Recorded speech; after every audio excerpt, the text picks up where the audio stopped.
class. Welcome to Module 5. We're actually dealing with Chapter 6 since you did 2 chapters in the last module. And this particular chapter is on aging. So, no surprise to you, if you've taken me for other courses, you know that this is one of my topic areas that I really focus a lot on. My master's is in gerontology, which is the study of aging in family studies. So there's a lot of impacts we have to think about. Now, I think it's interesting as we bring this up in social problems because it is a social problem into place because society says it is. But we often forget the positives that come into aging. So I do want to bring those up before we focus on some of the negatives here. That the older adult population is healthier than they have been before. Only about 25% require help from families at the level that we are concerned at the needs for this. And they are very supportive of their family members, covering both financial support for family members, the housing support for family, and taking care of younger children in the family. So we see grandparents and great-grandparents filling those roles and meeting those needs, especially as we look at the family unit. But with that said, let's talk about the issues within the process of aging. So age and aging. Age is a biological and social classification. It's both.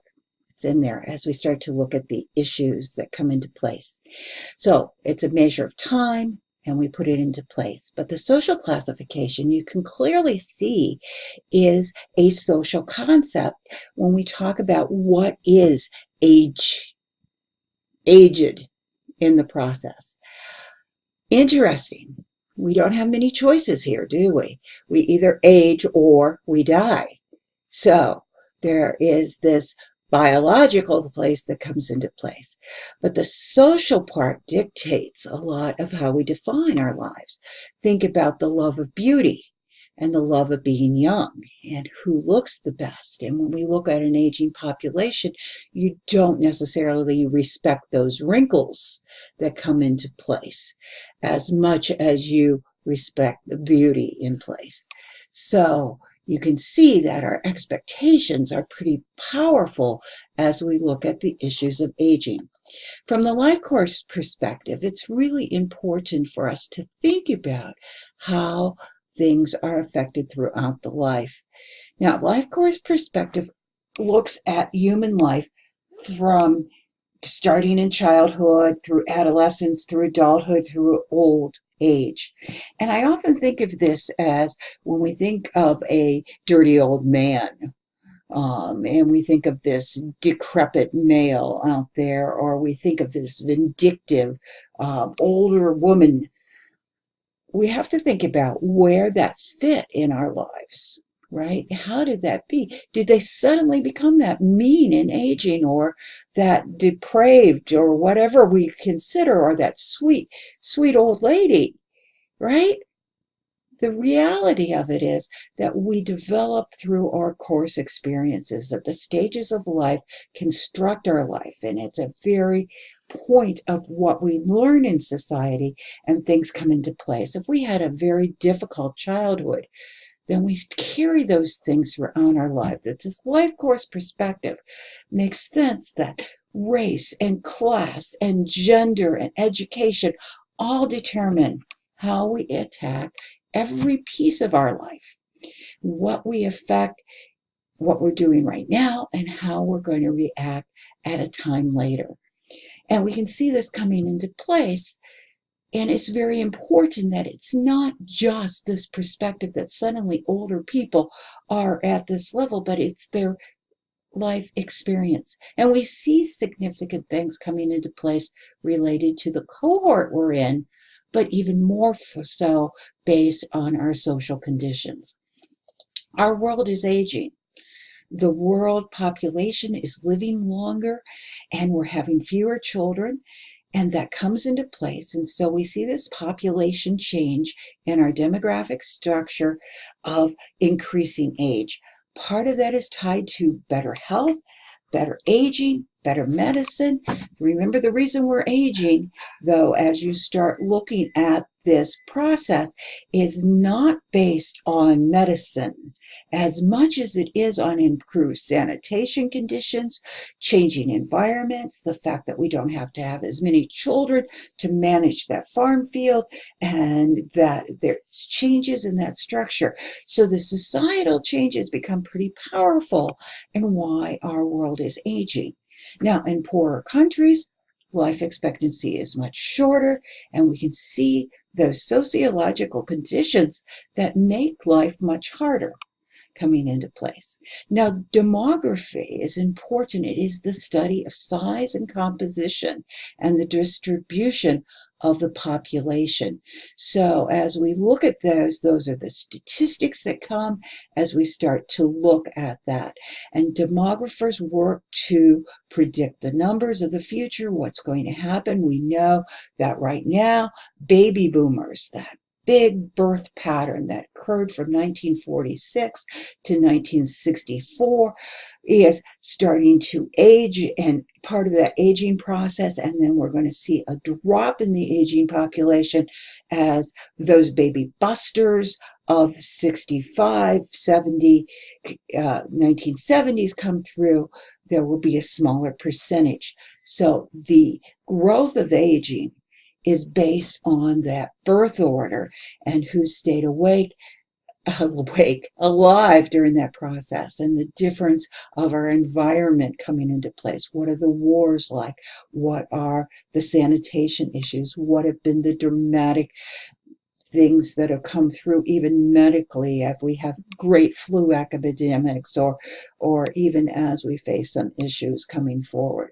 So dramatic aging in the United States. We are not alone. We do not have the oldest population out there. Japan and Hong Kong, older adults live longer than in the United States. In fact, we've had some decrease in the length of life expectancy in the last few years, with some medical changes and some changes as far as economy, which affects the population. But you can see overall, there is a dramatic increase from in the last 100 years as far as the expectancy of age and what the percentage of the population.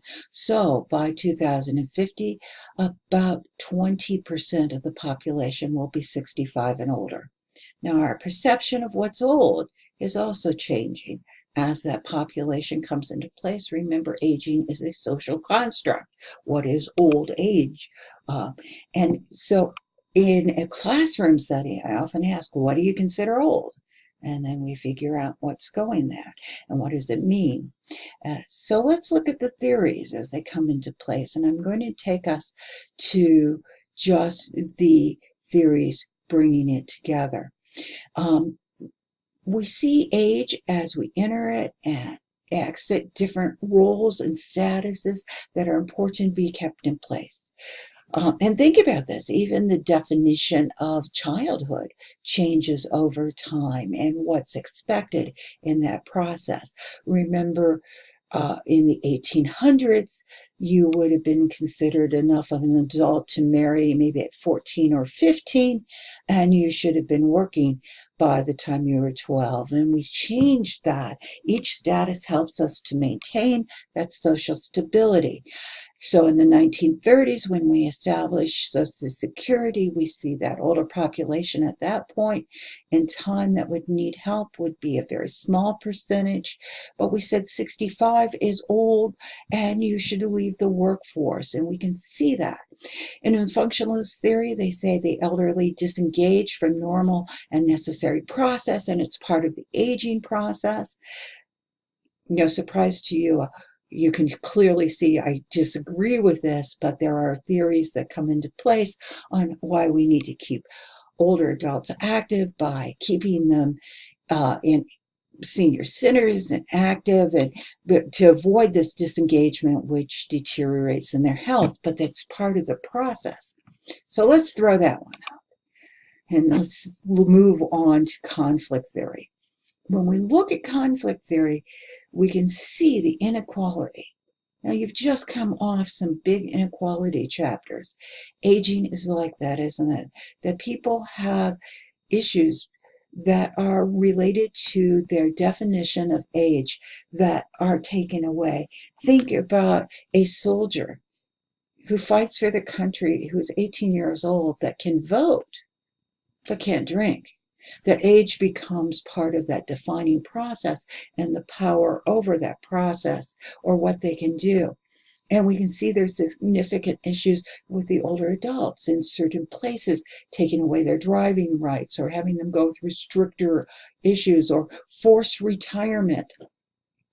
That the powers that come in place and that the elderly have a very small power in society. They've lost their power. In fact, by the time you've reached your 50s, we see that people aren't promoted at the same level, that they're considered. That aging piece comes into place. And women are most disadvantaged. They've earned less through their lifetime. There's those significant issues in place. And then they have the tie to beauty and that look of coming of who you are and where it comes into place. From the interactionist perspective, we look at age relates to our roles and we're socially defined and what that's expected in the process. And we learn to play our roles in aging. So pretty issues as we look at this picture of the perspectives coming into place. Now, each of these are important for us to consider, but what's the social problem here? So the social problems is some of the issues of ageism. Now, ageism marks that sharp distinction between us and them. Pretty powerful when we think about that and how people are marginalized and institutionalized and stripped of their responsibility and their dignity in that process, and that they may have cognitive issues that may bring it into place, but many of them are treated almost childlike in that process. And think about how that disadvantages them. They are also lose that ability to work, and you're going to pick that up in the short video clip that you're going to watch and some of those institutional things that come into place. Now, our book talks about research that indicates German youth view aging more negatively than Americans do. They get where they will actually see them so negatively that they will blame them for the problems of the country, the increased cost of providing their pension and health benefits that come into place. And we see some of that in the United States as well. So this concern about how we're going to pay for Medicare, as well as Social Security in place. And remember, there's a lot of issues here that we don't have time to go into. So if you're interested in this, and by the way, this is a great field for employment of your future. This is where jobs will be in aging, though many students don't want to consider that. It's pretty important when we think about the Social Security issues that we borrow from that Social Security fund, and so we're worried about whether Social Security will be there to support you in your future and how much it's costing you to support those older adults. And yet we know that it's part of the way the government has taken away from those funds that were intended to support that older population as we age, and has not returned those funds. And again, you can see the inequality coming into place and the power of the population, of those in power over those that are the older adults. So there's this significant process that coming to place. So age and social class, pretty powerful as well as we look at this. Some of the lowest percentage of elderly living in poverty in the United States. The way we determine poverty in the United States is different, based on whether you're over 65. You actually are expected to have less money and that poverty rate and not need as much. So the poverty rates are different as you look at those poverty charts and how they're determined. What's interesting too about this is, yes, we have some of the richest older adults that we've ever had, though that is deteriorating as the baby boomers are starting to retire because of some economic downturns that they face, especially the Great Recession that we've just gone through in the early 2000s. It makes a difference. And the change of corporate law. Corporations no longer have to provide retirement incomes, and it is not necessarily a selling point. They will provide ways of investing, and therefore their savings may be more precarious. That comes into place. Retirement usually drops the older adult's income significantly when you think about working and then taking the retirement benefit. And this is a population currently that has not saved well for retirement because of the consumerism of society that comes in the picture here. So many things to consider that affect this older adult population.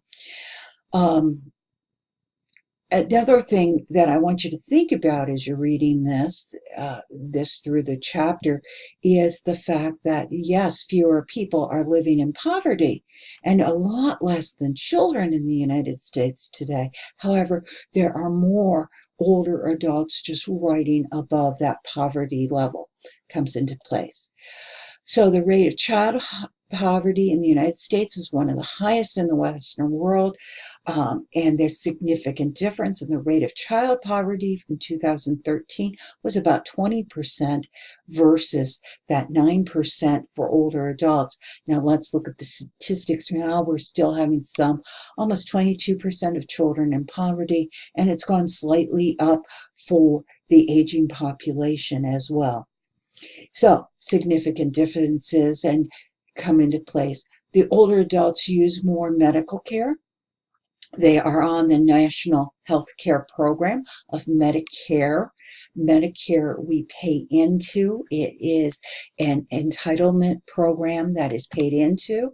Those at the poorest level will qualify for something called Medicaid, which is a welfare program and also supports children. And we'll talk about some of those programs a little bit more as we look at healthcare.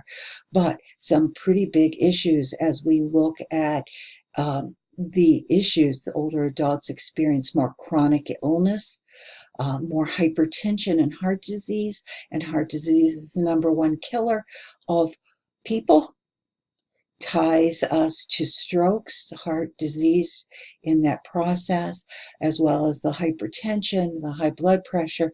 And we follow that by the high rate of chronic illness, which include cancers in society. Ageism in the workplace, significant issues. Older adults are discriminated against. They are favored for younger workers, oftentimes cheaper, less experienced. So significant issues in place there. And we watch this come into place. Older men were less likely to lose their jobs during the recession of the 1980s, but the recession of the later recessions in the 1990s, older men were just as likely to be laid off as younger men, and it was the middle-aged men that stayed into place. And so we see significant differences coming into place. Big aging issues in the workplace. Note that required and forced retirements have been basically eliminated, and the government is actually encouraging people to work into their 70s to help support the government system and not lose that aging population in the workforce with their knowledge in place. However, think about it this way: as a student graduating, is that older adult taking your job by there? So responding to some of the age inequalities, Social Security began in 1935, and it was designed to provide economic security for the aged and the poor. At that point in time, we're looking at about 12% of the population reaching 65. Today, we're looking at over 50% of them. And it was focused on giving that monthly payment. It was never meant to live on entirely, but pretty significant to help people save for retirement and to help them within that system and allow people to exit the system. So we've had some interesting perspectives coming in place. Medicare, as I said, this is the government program for national health care. Now we have national health care in the VA, we have national health care in Medicare, and it comes in with two parts. When it was originally started, doctors did not want to go along with Medicare, so we broke it down into two parts. Part A is covered, and there is no cost to it if you've paid into the system and qualify for it. It was financed through payroll taxes. Part B is the physician and outpatient coverage that is a charge to the older adult to have it in place, and it is supported in a different manner, and you pay premiums. We also have Part D, which covers medications in place today, which is a very, very confusing system. So Medicare is very complicated. It's a pay-as-you-go system. Everyone puts into that dollar amount, and problems are likely to rise because healthcare costs are increasing at an exponential rate. They've been slowed down a little by the Affordable Care Act, but expect them to continue to grow. Lots of problems as we start to come into place. So let's talk about one more social problem here that people are often concerned about is the senior political power. Populations of older adults are much more likely to be current with their politics, stay involved. They are more likely to vote and can come into place of affecting the system. And this is part of the concerns that arise, but seniors don't vote as a block. They still follow, think of that lifespan theory, they still follow those views that come into place and their effect of that. But there are significant issues when we think about this. And as a person in this class, as you start to think about social problems relating to older voters, one of the counteraction to that is that we need younger voters in place, and everyone should be well aware of the political system. So a quick review of where you're going for your class beginnings. Now, what are you doing from here? Well, if you haven't read it already, I want you to read the chapter and read the module information below. There's very little of it here. You're going to watch a quick little trailer on Growing Old. This is a movie I previously was able to show the class in total. It was an hour and some long, but I think the trailer covers enough for you to think about some of those issues of aging. And then I want you to explore the government website here on aging. So the government aging policies index, there's a lot here. So spend time exploring through that process. And after you've completed that, enter the discussion board. With that, I hope you have a great day. Let me know if you have questions. Don't forget, my office hours are set for you to do video conferencing during if you want, or to meet during that. Just let me know. And other times are available depending on what your need is. Have a great day.